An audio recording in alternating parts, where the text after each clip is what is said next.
Bon, ndenge ba quitté avec Mukuna, Mami a cause à la perdre. Mais attention, à qui on appelle pe. Ok, à qui on appelle pour te balande lango li sousou malam.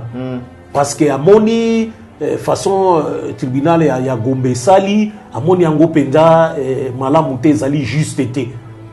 Donc à qui on appelle avec à cause à la quitter abimi naye, mais attention. En probabilité zali Mami a kende na appel. Il semble que bafoka ne basi basali yango. Lobi yango ensuite tokoleka na viol ndenge za défini na droit. OK. Na dictionnaire français balobi viol les viol, violence que l'on fait à une personne sans consentement ou par la force. C'est ça le viol. Aux hommes. Balobi ezali violence que l'on fait à une personne sans consentement ou par la force. Consistant à une pénétration sexuelle. Balobi relation sexuelle obtenue soit à l'aide de violence. Aux hommes. Aux forcer moto pour olalaye. Lorsqu'un serviteur de Dieu a quoi il n'embeba, il faut aussi jugement et salut. Il faut bazoyer basambisaï. David, c'était un grand serviteur de Dieu. Azoa qui moi si airi. Mais prophète Nathan, ya qui ko sambisaï. Boebi histoire wan. Alors ba nzambala ba ko kufate. Mais basi na yo bakozwa bango na mutu mususu wa kulala bango na moyi na biso abata. Et c'est ce que David avait suivi. Il a subi yango parce que l'ilo ba nzambala bi on ne se moque pas de Dieu. C'est qu'un homme aura sémé, il le moissonnera aussi. Bandi mignon so basi ba moni, ils sont en train de jubiler na sortie naie. Mais tous ont regardé nudité naie. Ce n'est pas propre pour le serviteur. On l'a dit pendant ba filmer. Est-ce que c'était vraiment lui parce que pas c'est lui. S'ils sont authentiques, on a démontré ça qu'ils sont authentiques. C'est lui. Un serviteur de dozo bena moi si mususu pembeni. Pourquoi ko bimana basi en cachette? Pourquoi ko bimana en cachette? Ce qu'on dit qu'on se moi ça mibale mais on se bangani. Pourquoi on se batama? Pourquoi qu'on batama? Et ça c'est quelque chose qui fait très mal. Oza comment si qu'on mami à batou, c'est fini. C'est fini. Il faut église et vendre ça y est. Kolobake ozana moi si na yo. Oh balaki officiellement. Oh maman Olive après c'est la pour tubino mbongo. Il y a félicitations. Loko la cadeau. Mais pourquoi avoir pris cette fille là? Pour la justement, il faut la établir. Il doit se justifier. Il doit se justifier. On l'a lu 4 fois, il parle dans les médias. Bengue héros. Na 4 fois. Bon, Nayebi Penzate héros, ce n'est pas bango bazoloba. Héros, il faut ça la preuve héroïque. Au salaki acte moko héroïque. Aux homona, nde bakobenga yo héros. Mais pour des actes oyo Lilo Bananzambe coûte condamné, tu ne peux pas être appelé héros. Tu ne peux pas être appelé héros dans ce cas-là. Ça, c'est se moquer même de Dieu. C'est se moquer de Dieu. Finalement, moi, je suis complètement déçu. On me pousse à couper sa raison à M. Kofi Olomide. On me pousse de me poser raison. Qui a dit les gens devaient pleurer que Nzambe a ses pélités.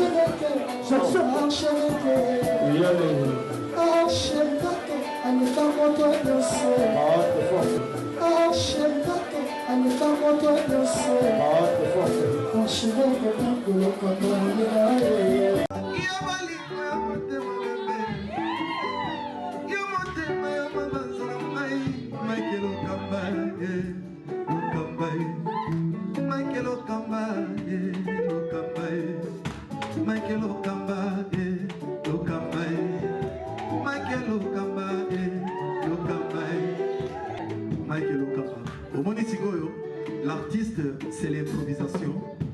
La honoré dans l'émission. Africa Elengi TV, votre chaîne, l'incontournable, la star des chaînes.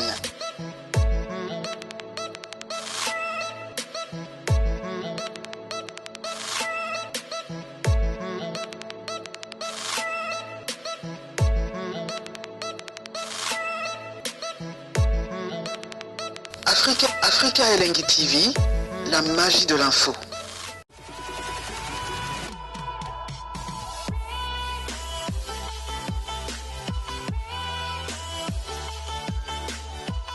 Voilà, merci mesdames et messieurs, bonjour, bonsoir, ça dépend l'heure à laquelle vous nous captez, vous nous suivez en ce net moment.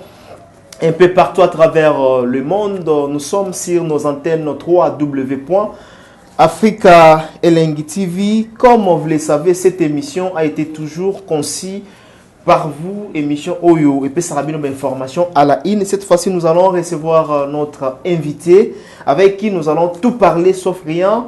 Aujourd'hui, mesdames et messieurs, nous avons beaucoup de sujets d'actualité de parler dans cette émission Cours d'appel. Alors, sans plus tarder, nous sommes avec notre invité au nom de Jean-Jacques Kabeya.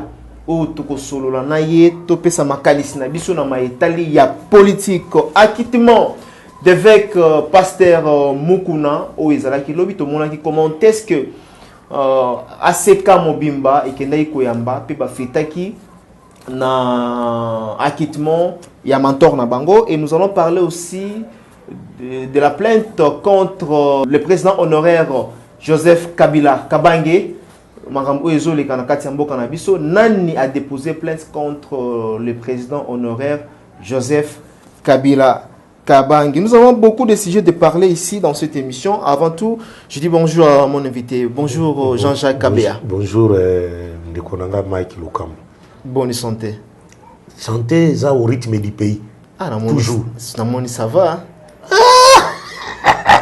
Bon, ça va. Par la grâce de Dieu, ça va quand même. Hein? Ça va quand même. Hein? Ça va.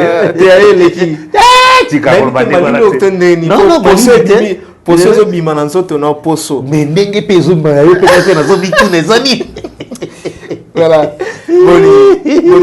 Ça va quand même. Voilà, très bien.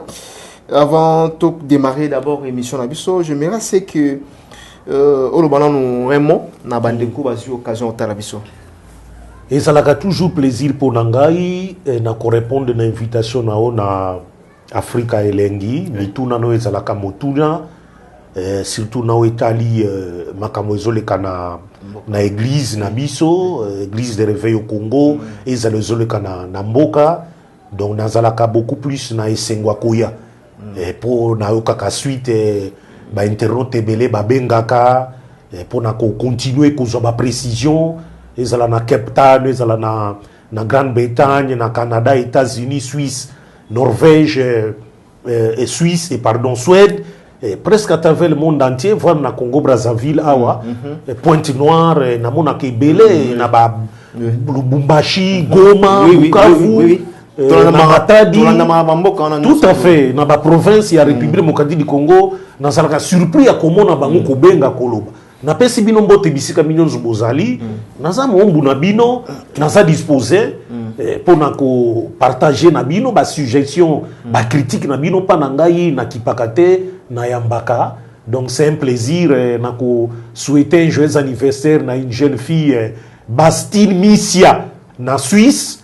Moi na il y a Mestid Missia bisika zali na Zurich nzambe apambola la grande fille na moni akoli joyeux anniversaire mobu malamu kola lisusu avec sagesse maman webilo bananzambe mema la grande fille na liloba nzambe eko memaye malamu pe akokola na bwanya ekosala malamu pona lokumu na nkolo. Merci beaucoup ekosala lokumu Nankolo, c'est une très bonne chose. Alors parlons d'acquittement de l'évêque Mukuna, Otomona Kezaki déjà hier. Comment est-ce que ACK Mobimba, Église Naye, Bayambaki et aussi na équipe ya football, na combo ya Renaissance, Bazala qui est vraiment mobilisé pour na koyamba évêque pasteur Mukuna. D'abord, ouais, au monde comment est-ce que Batba réagit, ba fêter na acquittement ya pasteur Mukuna? Bon, Panangai personnellement na oyo mosali na Nzambe asali ezali appréciable été batuko ya kobeta maboko pona eloko ekotisela ki na boloko wana ezali eloko ya malamu te. Ezali eloko ya malamu te. Oza commande. C'est vrai procès leki tolandela ki yango un peu plus de près pour nakoyeba ndenge nini ekoleka eloko nga nakoki koloba ke nalandi côté ya Mami Chibola comment il se plaignait avec azaki na ba vocamo baza costaud se plaignait vraiment que main noire moko ezalaki derrière les juges voilà amonaki yango penza malamu te ye ba avocat ne baza bato ba kika ko salisa ye ozomona azali mwana mwasi mwana mwasi il faut quand même constitution article 14 et lobby malamu ke mwasi a France à la marginalité oza komona donc toza na cadre à parité justice il fallait qu'il y ait ça les mandenge sengeli nanza ko lubakaka selon ndenge ye mami a se plaignaki autour nango mais est-ce que l'avocat de bazaki suffisamment aguerri pour na ko défendre Mami Chibola là aussi est question ezali place wana to yebite ndenge ni acquittement et salemi avec Mukuna Zala qui poursuivi pour un viol, pour una menace de mort, na sécurisation, sur qui confiscation, il y a documents. Oui. Documents, documents parcellaires, des faits mobile inaye, il y a Mami Chibola tika qui est dans maboko évêque, il fallait zongi c'est la Mami Chibola, ezali droit naï. Il semble que ezali ndenge wanate. Lopango ezande ya mwasi ya liboso, ya kolo Mobali, fait Mobali, Wanazaki, ancien collaborateur, il y avec Mouko. Bon, étali viol, au bas accusé. Est-ce qu'ils ont qui viole vraiment? Na yebité. Parce que, yebité soza na moutona. Non, na lingina baksa, n'enge acquittement ya avec Moukuna. N'engo zoloba, tu éviter. Est-ce que viol, en vraiment, ils a solo ou pas, tu éviter. Mais acquittement, il y a avec Moukuna. On peut dire aujourd'hui que Mami Chibola a perdu ses procès. Est-ce qu'elle a perdu ses procès? Bon, ndenge ba kiteye avec Mukuna, Mami a cause à la perdre. Mais attention, à qui on appelle pe. Ok, à qui on appelle pour te balande lango li sousou malam. Parce que à moni façon tribunal ya Gombe sali, à moni ango penda malam te zali juste été. Donc, à qui on appelle, avec un cause à la quitter, à Biminaye, mais attention. En probabilité, Zali, Mami, a kende na appel. Il semble que l'avocat n'est pas si basaliam. Mais le problème, au lobby, c'est qu'on a comprendre beaucoup plus. Et Zali, Bikambo ya viol. Est-ce que procès ou un avocat, il y a Mami, défendre qui est suffisamment correctement. Si tout n'est pas viol, parce qu'il faut qu'on ait un droit pénal, il faut toujours des preuves tangibles, qu'on présente, irréfutables, pour qui savent vraiment que, évidemment, ici, il faut Moutouana Zali coupable, na elo kwa sali. Mais dès qu'on a ce qui, n'a dit, tous on est dictionnaire, total étali viol, oyo, et ça qui parmi ba grief, ba fondé là qui, avec Moukuna, oui. Au comona, oyo, et lobby yango ensuite okoleka na viol ndenge za défini na droit. OK. Na dictionnaire français balobi viol les an. Viol, violence que l'on fait à une personne sans consentement ou par la force. C'est ça le viol. Aux hommes. Balobi ezali violence que l'on fait à une personne sans consentement ou par la force, consistant à une pénétration sexuelle, vaginale, anale ou orale, ou pénétration par la main ou un objet. Voilà, viol, Yangouan. Donc, ici, on peut retenir que... Déjà, parmi les critères, il y a viol au Tangafawa. Déjà, Nandenge Mami Chibola a déclaré qu'il y a une vidéo. Déjà, avait tombé déjà dans critère, voilà. Non. Ndekonanga, balobi, sans consentement, oza commande. C'est ça, viol, ça dit, neto esalemakana este kuna.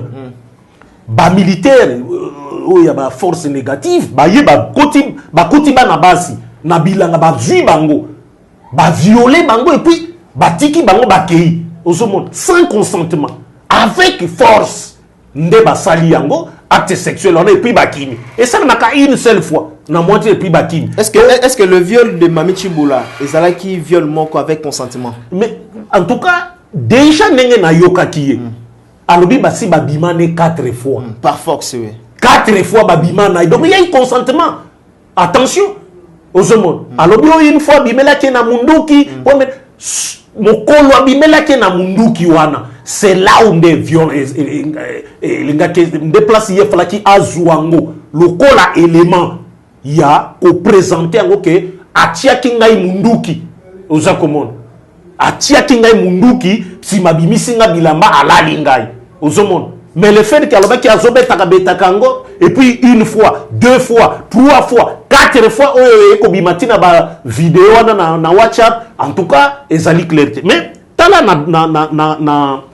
na droit code pénal. Balobini, na code pénal, article 70, Balobi sont réputés viol. Les actes suivants, Batangi, Balobi, relations sexuelles obtenues soit à l'aide de violences. Aux forcé moto pour olalaye. Menace grave ou ruse. Aux menace grave ou ruse. Ou utiliser ruse moyen mon komoy. Aux kosi, mais ruse olalaye. Rizwana oyo Mami Chiboula lobby donc avec à kosi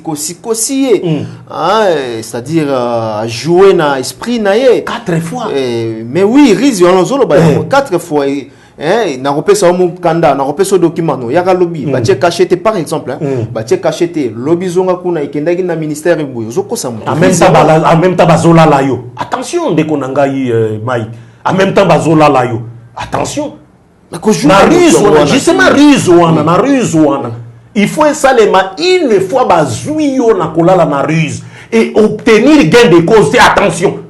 Il faut mais comme il est d'abord violer na ndenge moko ya ozuinga na ndenge moko ya ruse ya maele te pour sanga document na su documenté yango comme nini papa zolo kana osambisi nzotona ozomona c'est là où il fallait kolomba mais il y a qui a filmé na ko filmer et puis apanzango na ba réseaux sociaux bazola la yo oyoki elenge nzambi wani si meke na ba réseaux sociaux et comme viol alors que ça 4 fois attention na consentement na ye ils ont cette impression qu'il y a eu consentement lorsque c'est 4 fois n'a pas su exemple ya basi balikaka na o bas violaka na est du pays et o ezako sala biso pasi na motema.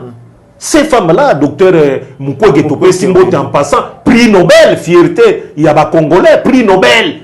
Namboka na biso azali na Afrique tout na ba prix Nobel baza combien na Afrique ici azaka Mboko Mandela et puis na RDC tout na le reste na bamboka so baza na prix Nobel baza na yete mais biso tozana wana photo protéger ayebi histoire wana basala kango plusieurs fois te ozomo kaka yo bazoka bazo violer attention ça consentement okoko kende 3 4 plus de 2 fois te on ba keza viole les non déjà ce salami en fait violence déjà que vous avez des organismes organismes numéro moko vers les cacao balobi soki violence et salami violence faite à la femme en nengenyos numéro vers moko ezali benga kaka okomona bakoya kokotelo mbala moko ya tikali ko benga numéro wana te atikali ko benga te akende na procès c'est quoi échouer na procès et comme pénible pour les comme pénible on sait comment et comme pénible selon Jean-Jacques Kabea ndenge ndeko na biso déjà bon bien que ba aucun appel to éviter déjà la ministre ou à perdre dossier procès et ça pour la manque ya ba avocat ou bien ça pour la justice na biso et ça équitable té bon question posée ça pertinente et ça peut moins compliqué pour na ko répondre nango d'abord na oya ndenge a perdre de procès na ye na yebi type ya ba avocat nino ya zalaki na ngote pona baluka ko défendre ye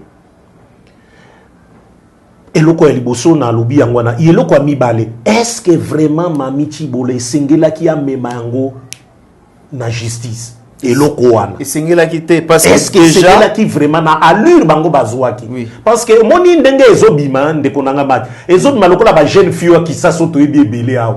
Bazana ba difficulté belé, ba pona na bango ba na ba femme na ba homme marié. Ozomona. Na pona na homme marié ça sérieux. Ata la linga me akokipe nga lokola mwasi naye. Ozokomona. Ba préférer na bango ndenge mais jamais ba mimakango na ba procès. Jamais ba mimakango na ba procès.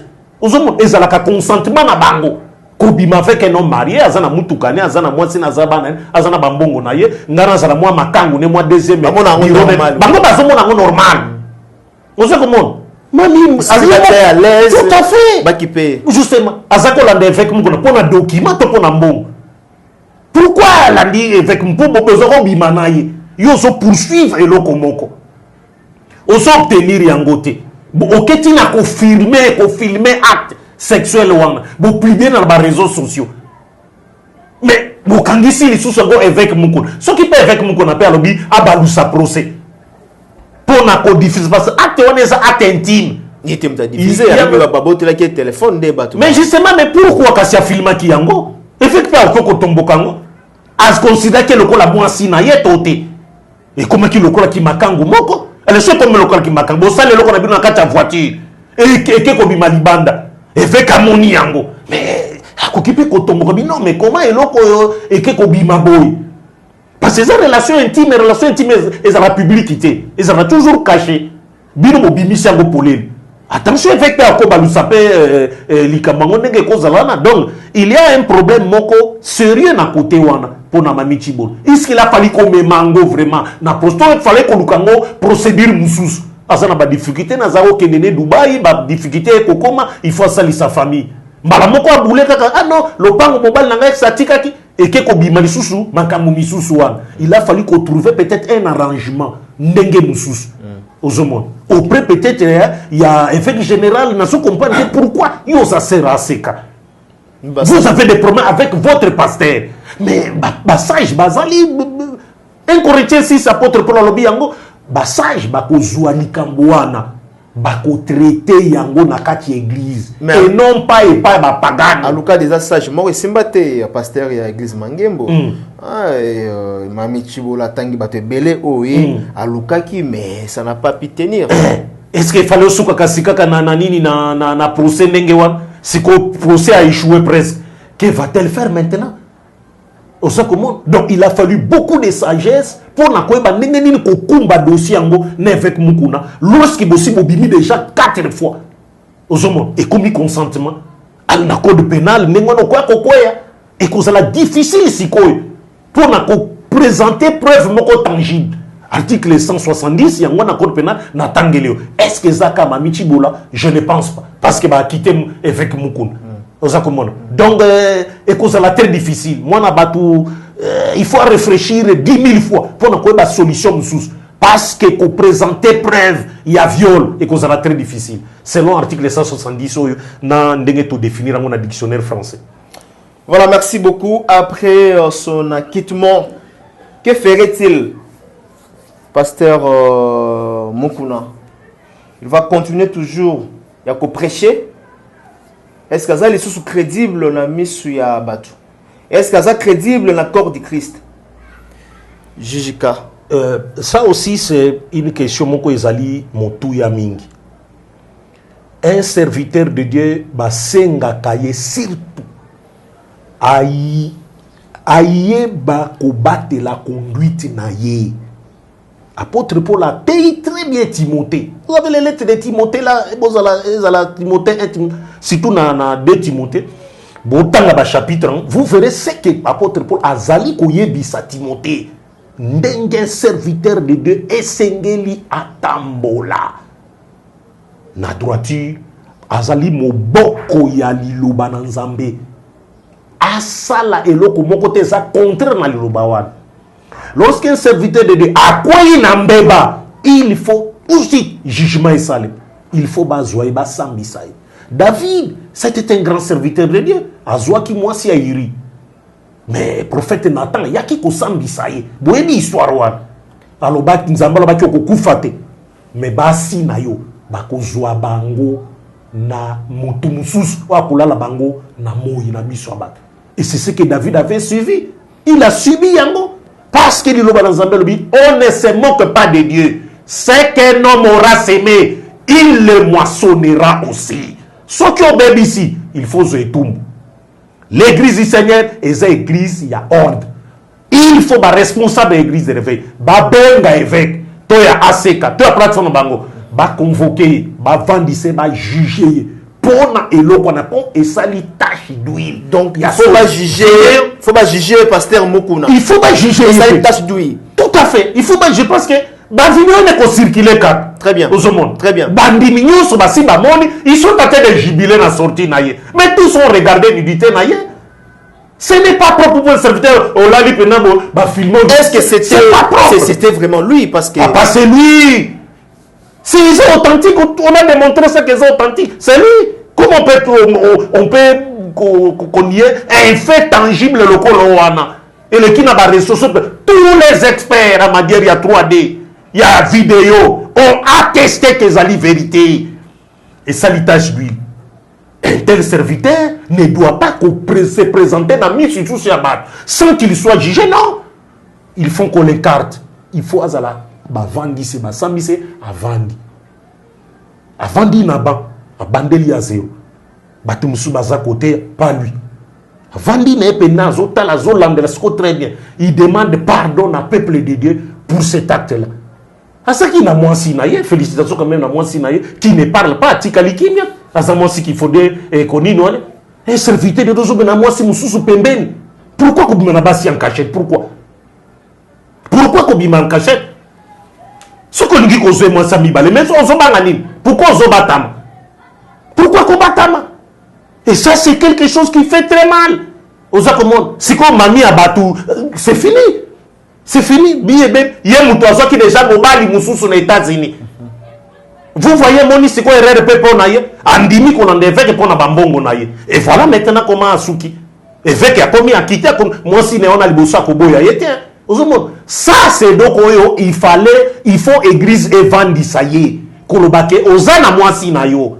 Oh balaki officiellement. Oh maman Olive a payé la coûte bino mbongo. Il y a félicitations. Loko la cadeau. Mais pourquoi avoir pris cette fille là? Justement, il faut établir. Il doit se justifier. Il doit se justifier. On l'a lu 4 fois, il parle dans les médias. Dans la politique, moi je l'ai suivi 4 fois dans Molière.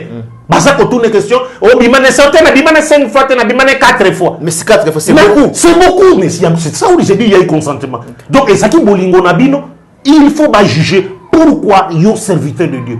Ko sala acte beaucoup bimanam, sœur église. Et puis la voiture, ce qui est très grave.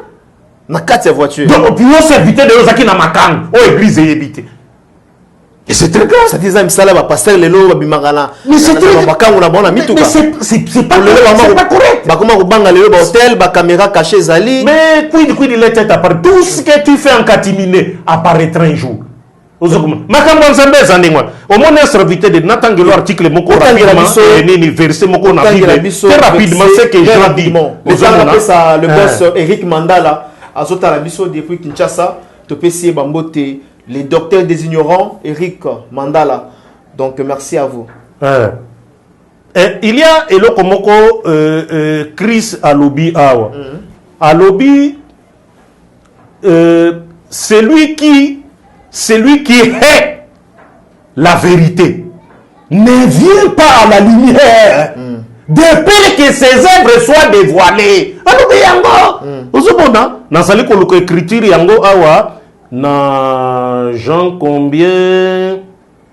Voilà, dans Jean 3 verset 20. Alobi. Car quiconque fait le mal hait la lumière.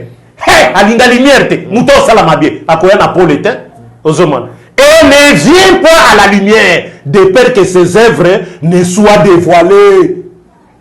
Un serviteur de Dieu qui vit comme ça malamuté ozomon quiconque fait le mal ne vient pas à la lumière. Sozo salama bien okoya na Paul était, c'est-à-dire mona nzambe nyonso salama kamonyo nyonso na Paul soko conscience ne sa pu ça ko condamner te salango na Paul mutu nyonso amona ne te cache pas kuki musala na mutu kate Et ça m'a monté, et ça m'a monté. Mais celui qui agit selon la vérité vient à la lumière, afin que ses œuvres soient manifestées, parce qu'elles sont faites en Dieu. Ok. Voilà, place avec Mukuna Kouei, ici. Kobimana mwana wana ayaki na la lumière. Il faut azala juger, bazuye, basambisiye, bavandisiye à l'écart, au côté athée. Au côté athée van. Comme ça a été dit dans David. Aux hommes, Vanda, David a l'ongwaki na pouvoir, bengani na pouvoir. Et il est parti se cacher. Absalom mwana naye azwaki bokonzi. David s'était retiré à cause de l'okwana salaki. Mais Dieu dit de David, alors David azamutunangai. L'homme selon mon cœur, il était fidèle dans la nyonso, mais sauf dans Makambwa Yuri. Dieu reconnaît que Makambwa Yuri, David a bébisaki. Il faut qu'on reconnaisse aujourd'hui, avec Mukuna, bon serviteur de Dieu, à Tambo la rappel, à Théa, retour de la parole, Ndenge Sengeli. Mais sauf Makambwa Michibola, à bébisi. Faut tout le bapé Ndengwa. Makambwa Michibola, à Mukuna, à bébisi. Il faut être clair à ce sujet. À bébisi. À la limoine, à battu na voiture. Les lois pendant les réseaux sociaux à BBC. Il doit être jugé selon la parole de Dieu et puis qu'on vend ça à l'écart. Pourquoi basali yanzambe oyo bazo bebisa ndengo yo zolo ba awa? Ebele bazo bebisa. Mais tozo mona bango te place moko baza komi kitisa ya kosenga pardon. Na corps de Christ, bazo senga pardon na bandimi na bango. Tout le monde a dit mais tant que tout le monde a la télévision, tout le monde a s'excusé. Entre autres, je vais citer. Tout le monde a dit que Moïse Mbi Awa. Tout le monde a placé mon côté à pardon. Tout le monde a dit Michel Bagenda Awa.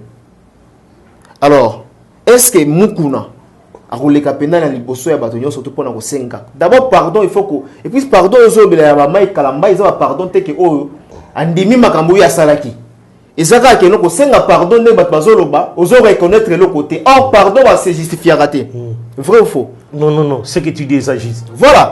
Mais est-ce que ça dit on reconnaître culpabilité? C'est ça. Oui. Aux hommes. Or bango ba pardon bazo senga parce que sali et fait. Voilà. Aux hommes et sali et fait. Voilà. Il est cité nommément na kacha affaire et ango et sali mababi lokola boza scandalisé puisque mon a été cité dans le kamango na sengi pardon. Voilà. Aux accommode. Pardon na bango yango, c'est-à-dire que bazola qui bazalaki culpabilité. Donc voilà, ils montrent pas qu'ils ont été coupables. Contrairement à David. Voilà. David a dit devant les prophètes Nathan, j'ai péché devant l'Éternel. Andima qui yango d'abord. Alabina sali mabe. Pourtant d'après ça qui est lycée, il avait accepté j'ai péché devant l'Éternel. Les prophètes Nathan qui alors au coucou faté.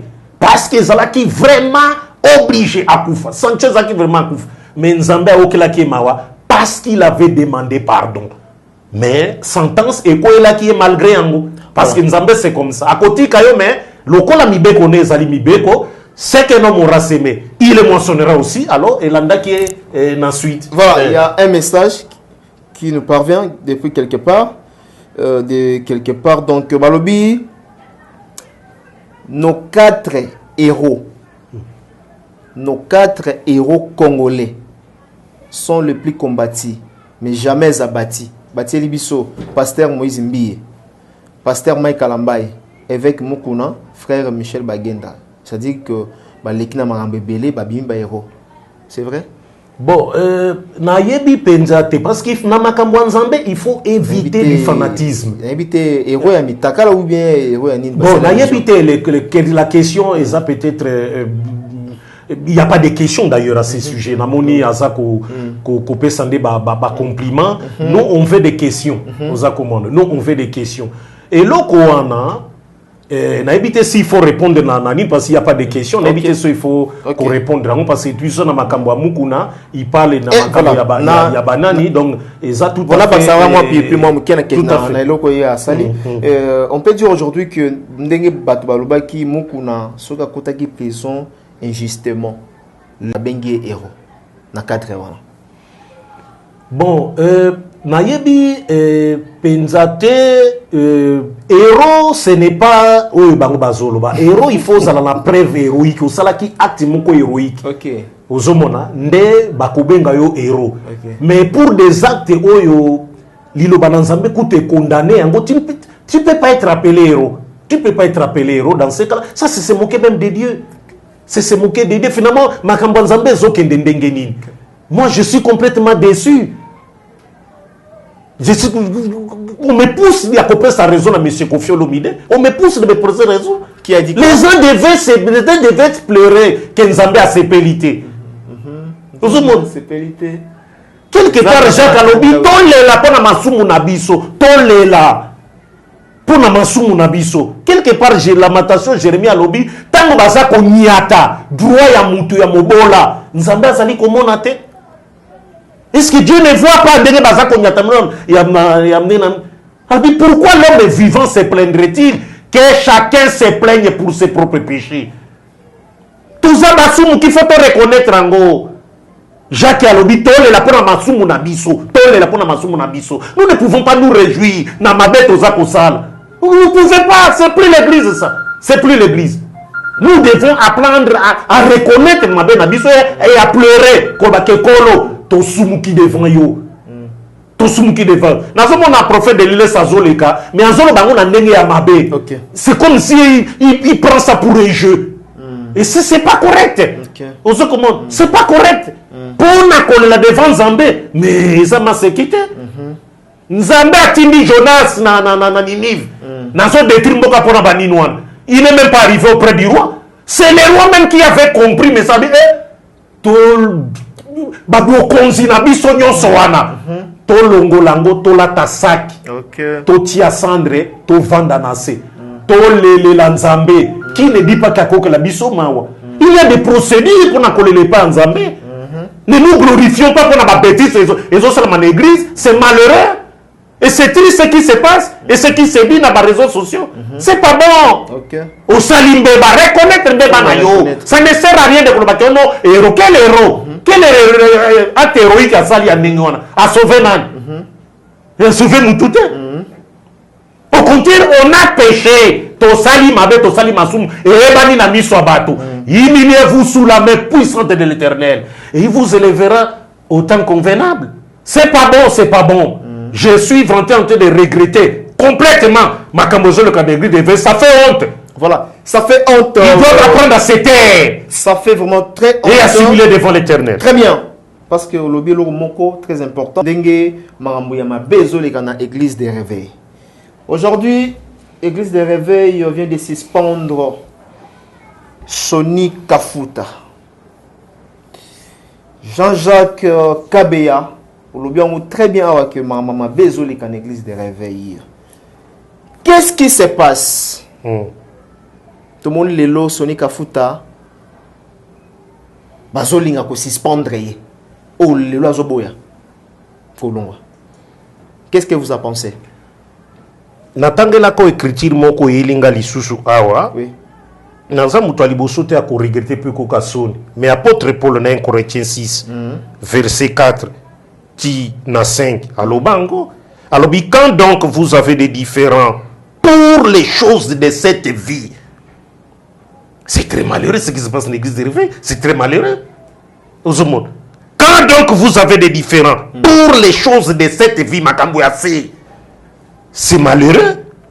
Ce sont des gens dont l'église ne fait aucun cas que vous prenez pour juge. Église c'est une honte pour ces amukuna na mami chibola. C'est l'écriture, c'est une honte. Il ne faut pas qu'il ne pas Soni Kafuta. Soni Kafuta na collège il y a serviteur de Basambisa mami chibola avec mukuna. Ce qu'ils ont fait là, c'est du n'importe quoi. Na lobby je pèse pépé les mots. C'est du n'importe quoi. Il faut respecter l'église du Seigneur. Donc, il y a un procès. L'église est là pour ça.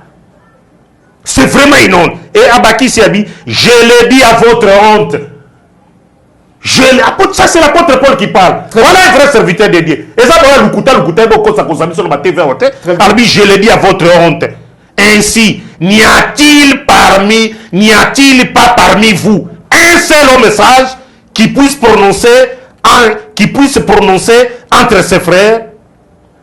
Mais un frère plaide contre un frère, et cela devant des infidèles.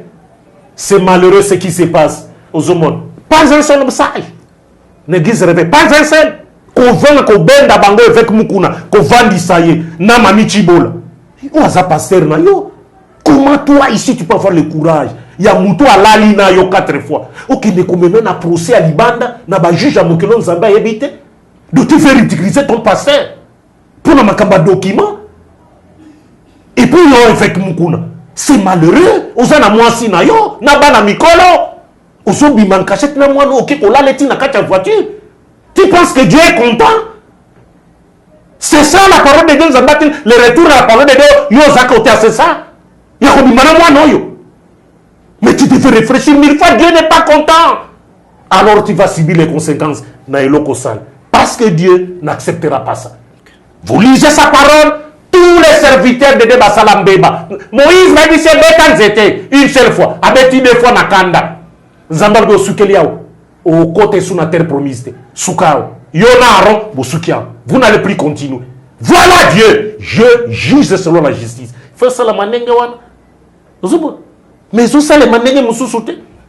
Pour répondre à la question, on a sonné Kafou. Voilà. Quelques membres de l'église des réveils. Mais justement, il a été désigné dans le collectif à la passer l'église des réveils. Oui. Cérémonie, on a qui n'a pas média.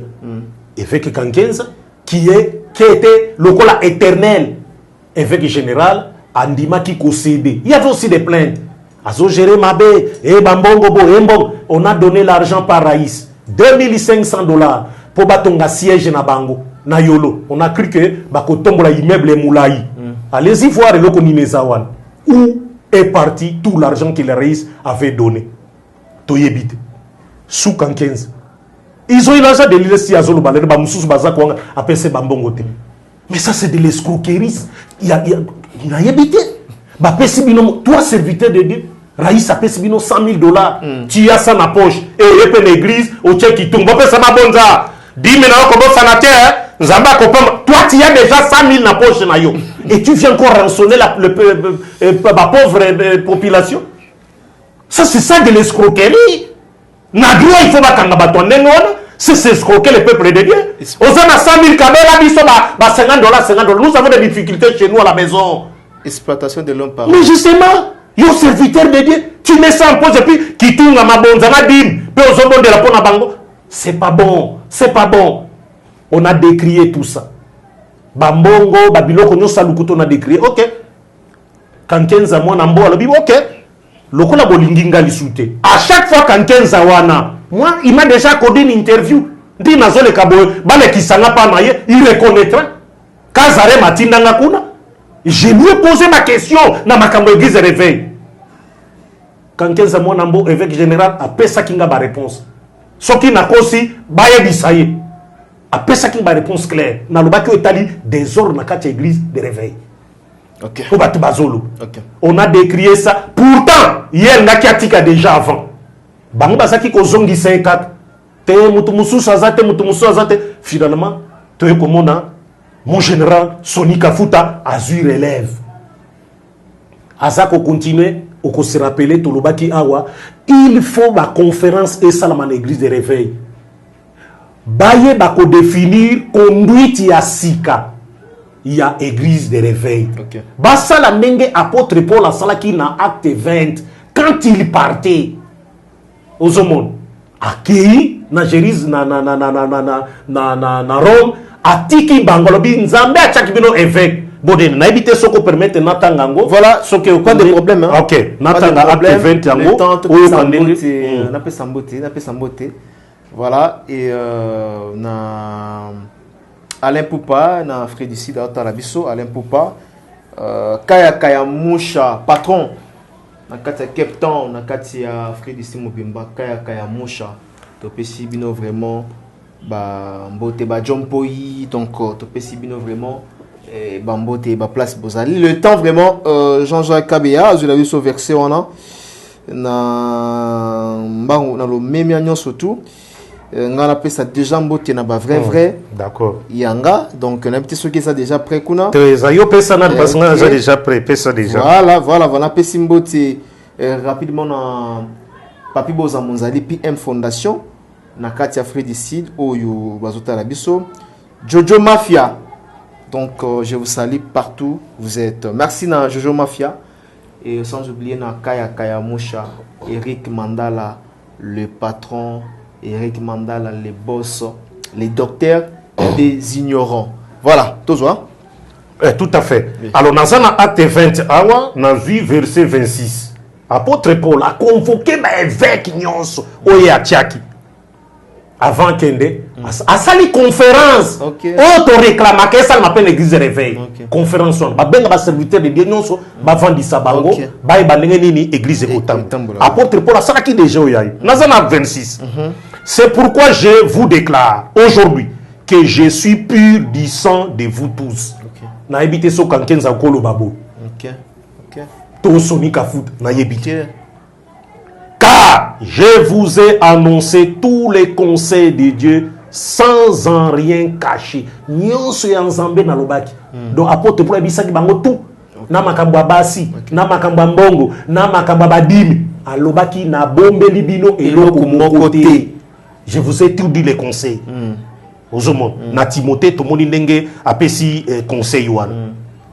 Alobi na 28. Prenez donc garde à vous-même et à tous les propos sur lesquels le Saint-Esprit vous a établi évêque. Bino moko na bongi batel. Po basi bako sakana na bino na ba politicien. Bako sakana na bino. Donc ce que vous prendre des gardes était établi bino. Et à tous les troupeaux sur lesquels le Saint-Esprit vous a établi évêque pour paître l'église du Seigneur qu'il s'est acquise par son propre sang. L'église a été acquise par le propre sang du Seigneur.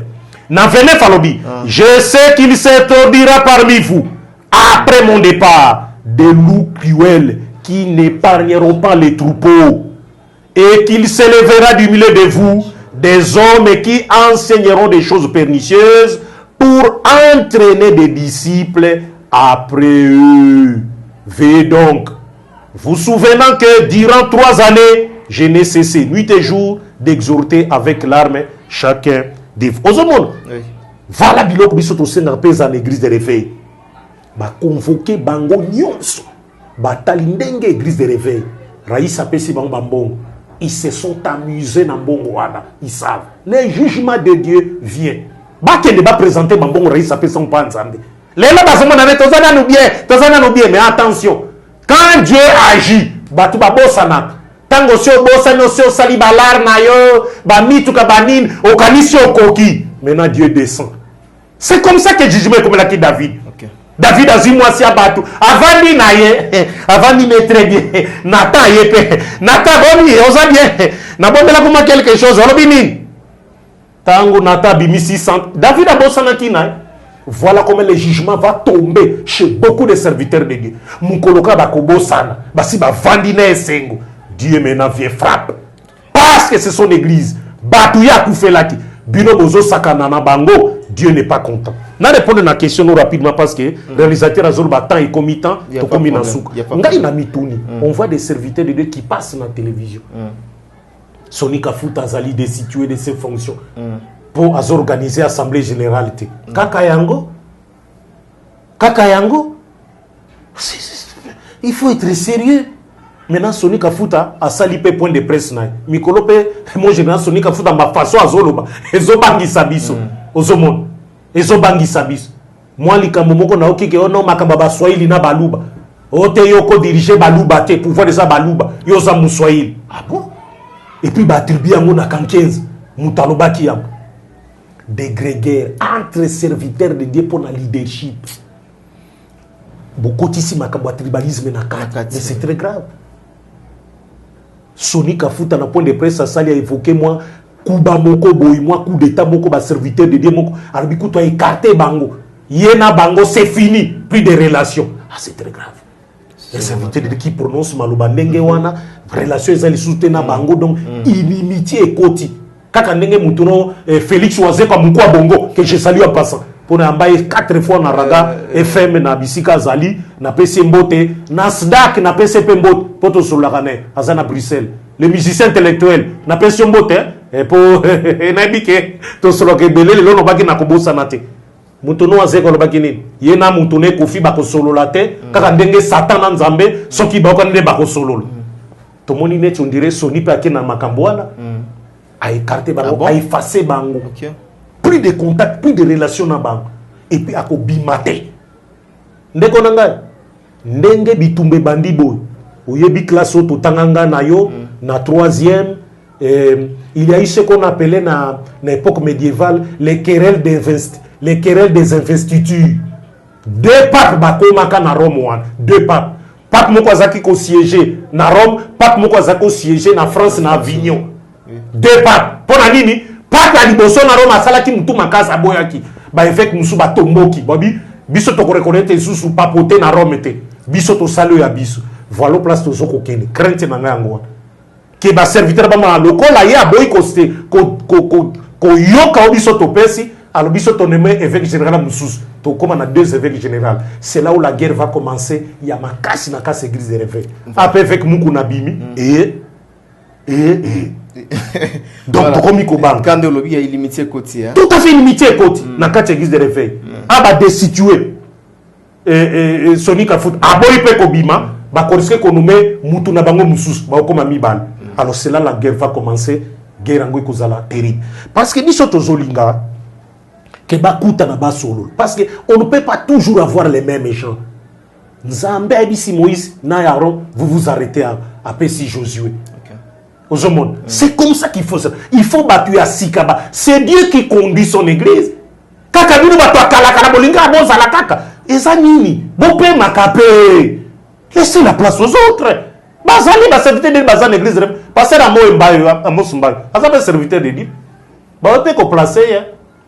Boki ko placer. Ba koki ko placer pe nani candidat na pasteur te na lobika ka pona koloba dino ba pe ko placer pasteur na bosani kombo na ye tout en présentant mes condoléances na liwe ya apôtre Nzengu oyo na ebaki ya cité des refuges je crois pesa nga interview une fois je crois tant nazaki na raga babsek na ye ezako sa malobi ne ba kokunda donc il y a pas serviteur de Dieu oyo bazai jeune bakoki aux après relève mais il faut baye bisabiso ba raison ezali valable peu vrai justifié oyo bango batie Sony ba destituer Sony Kafuta lokola évêque général ba me ka ko expliquer clairement parce que façon Sony Kafuta zoloba il y a une main noire dans makambo dossier ezali à suivre.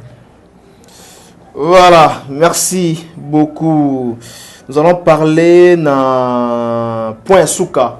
Plainte contre le président honoraire Joseph Kabila. Voilà, je lis. Attends un article. Théodore Mbia Kalala, homme d'affaires congolais, a porté plainte ce mardi 26 août 2020 contre l'autorité morale du FCC Joseph Kabila à la Cour de cassation de la République démocratique du Congo pour spoliation d'un diamant de 822 carats depuis 2006. Voilà tout ce qu'on a. Bafundi Kabila na Cour de cassation pour la spoliation, il y a diamant 822 carats. Tu peux dire quoi? Par rapport aussi à est-ce que d'abord constitution n'a le but que non président président sortant bakoui aussi mba été na bakaya boy est-ce que bon bien que bon justement le kolobi wana o évoquer Mibeko oyebi Mibeko Yasuka statut portant sur ancien chef d'État ancien président de la République donc bazana immunité donc il ne peut être poursuivi natangela ki article wana malheureusement constitution ezali constitution ezali donc il ne peut jamais être poursuivi pour na ba fait oyo asalaki tango azalaki na pouvoir, il ne peut être poursuivi pour nango. Oza comment? Est-ce que l'homme d'affaires ango ayebi yango to ayebi yango? Voilà. Oza comment? Bon, il faut que loi déterminer quels sont les faits où il y a cause à la poursuivité. Oza comment? Est-ce que loi peut lobby yango? Ba juriste ba meka kosalisa biso na likambo yango. Quels sont les faits où il y a cause à la poursuivité? Est-ce que ma crime contre l'humanité, par exemple, à cause de la poursuivité? Est-ce que dans les camopé il y a escroquerie, viol, partir nango, viol, nous au monde. Est-ce que nous sommes faire partir pour nango?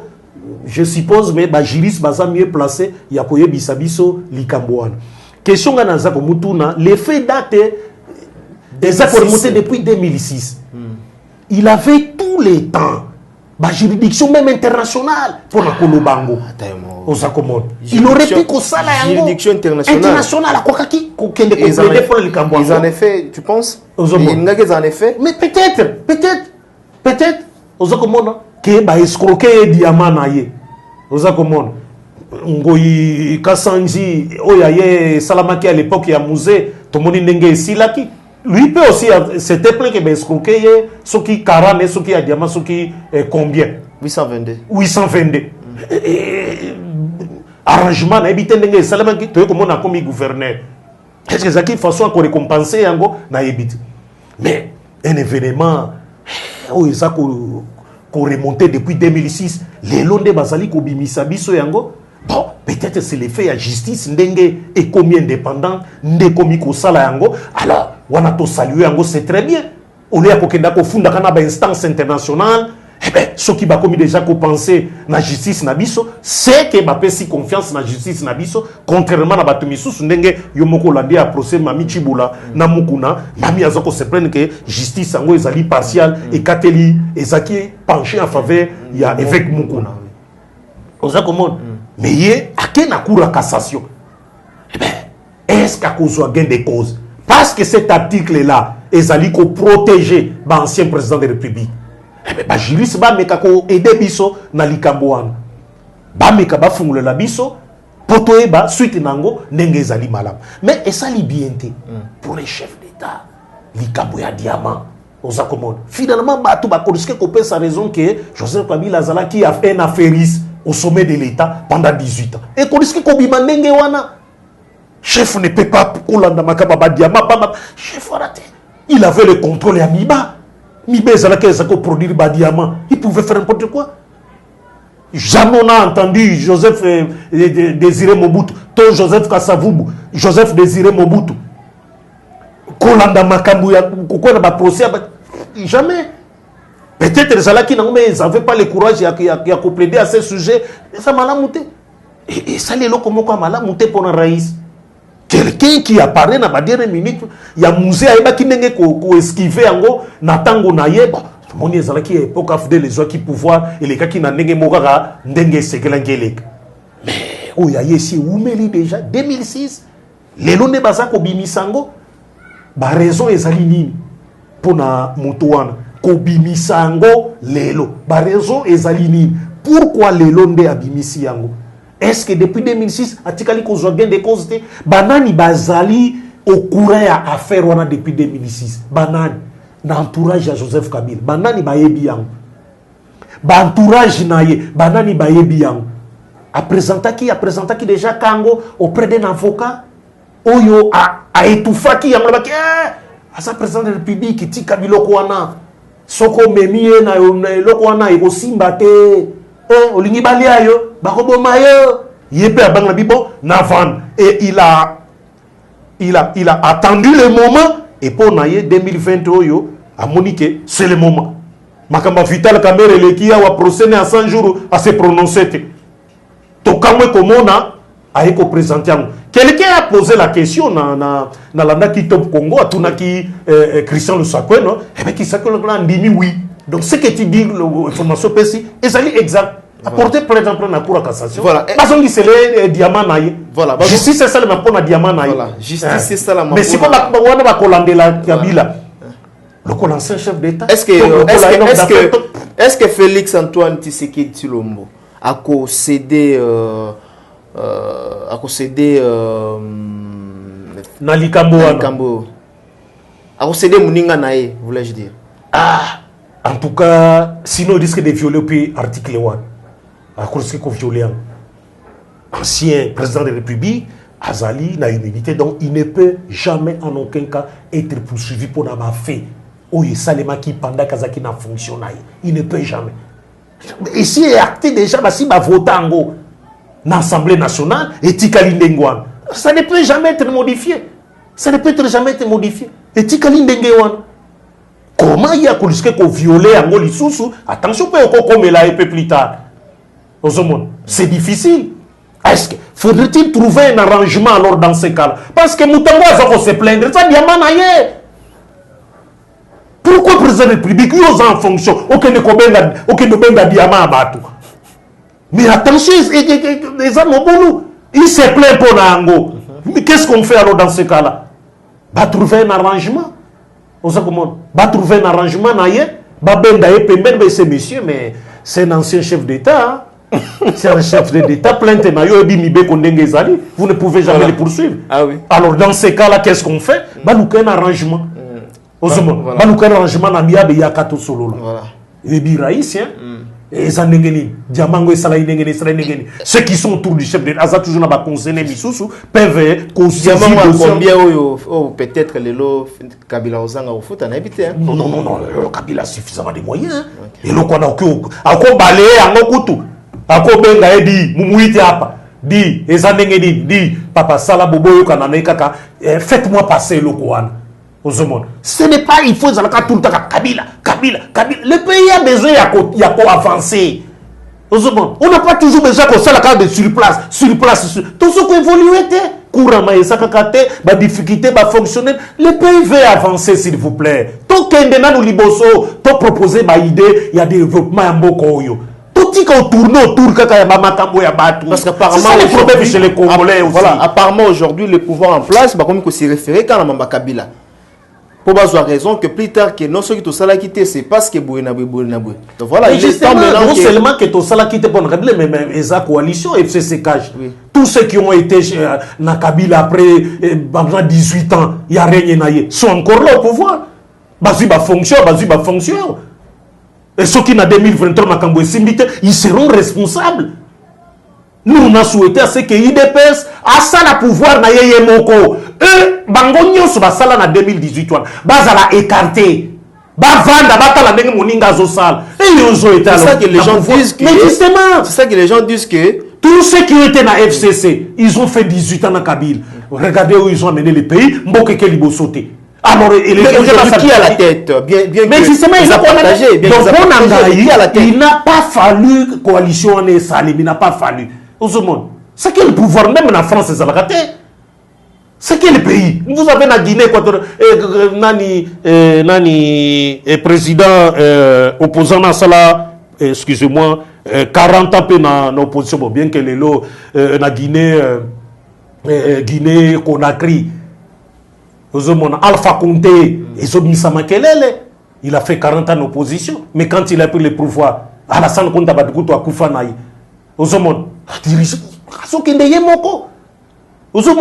Les lots, coalition de comment créer problème. C'est vrai que va renouveler Batu Yatsika Batier, c'est bien, mais il ne faudrait pas croc en jambe. Et le côté ça qu'on comprend, les crocs en jambe.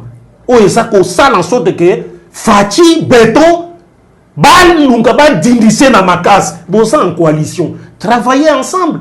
Okay. Donc, et c'est là quitté, il faut bâtir kaka Fati, na IDPS ne, bakende loko la PPRD Zouaki pouvoir et continuer en gros et puis bah écoute Palou et consort. Mais coalition ça ne marche toujours pas. Peuple à ça collé la c'est collé. Et c'est comme si on empêche à ce que Fati Béton a présenté programme na Kende Liboso. Et ça ne va pas. Et t'as la makambola Moukazolo. Ça fait pas bien. Ça fait pas pour bien. La République. Merci, ça fait pas bien pour la République. Merci Jujika d'avoir partagé les bons moments avec nous ensemble sur notre plateau Africa Elengi TV. Merci aussi Elengi Bisso, petit dictionnaire des infractions. Voilà. Merci beaucoup. Exact. Parce que, voilà, mon toit avance. Il faut toujours lire parce que ce qui se passe dans les médias, dans les médias, bazo sala ba débat mais bazalaka documenté te. Voilà. Alors ezalaka nango ba débat te comme nango ba querelle ko soit les atro na ba débat politique na biso. Ezo sala mabe biso tozana besoin bato bazwa na ba proposition pour l'avancement mboka. Proposer des idées pour mboka kende liboso. Zala documenté ko yaka na mutu na yote loko l'évangile non tanga bato ba comprendre que oyo zoko tanga na eza mibeko eza oyo salemaka à travers le monde. Ezate malobo zo bimisa yo moko na mutu na yo yango dezo boma ba congolais et mboka ezo ko avancer te mboka ezo ko avancer te. Merci beaucoup mesdames et messieurs, peut-être mot de la fin pour aujourd'hui. Mot de la fin nangai na ko remercier d'abord. Merci beaucoup.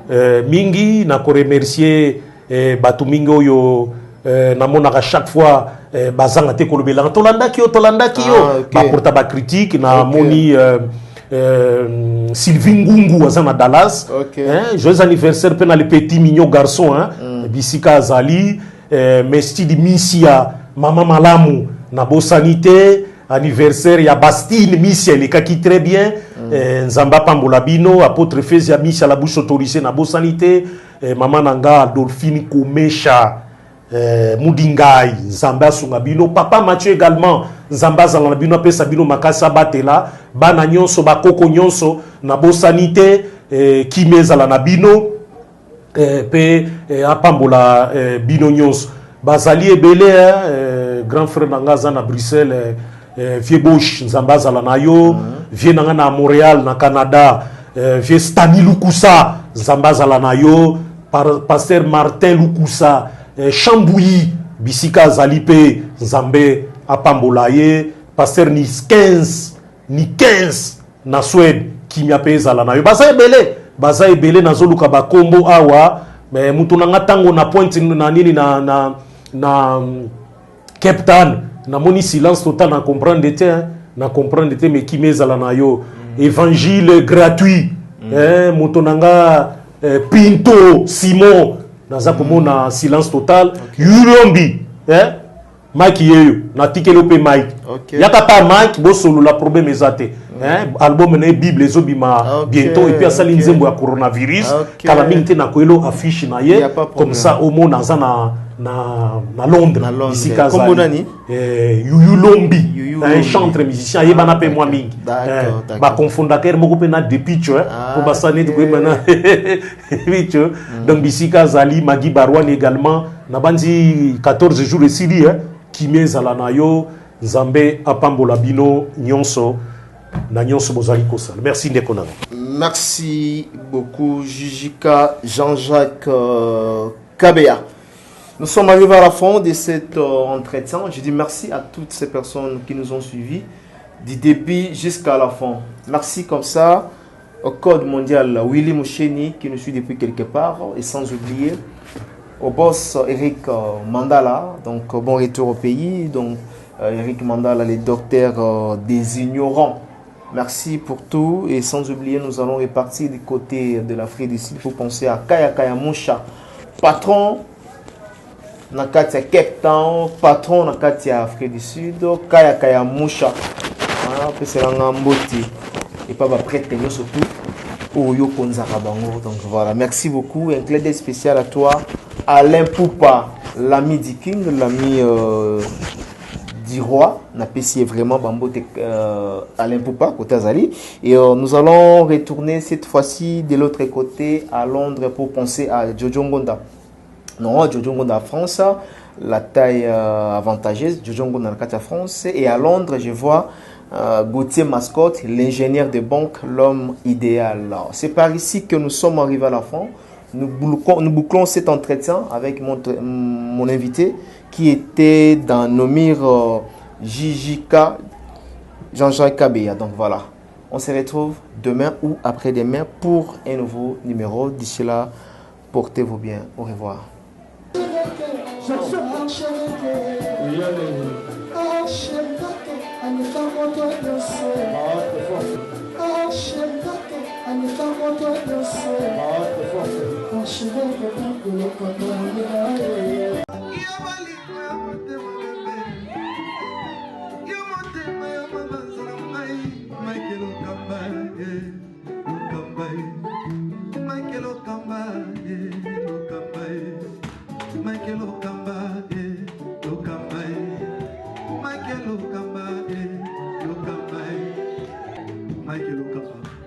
Sikoyo, l'artiste, c'est l'improvisation.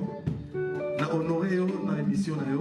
Africa Elengi TV, votre chaîne, l'incontournable, la star des chaînes.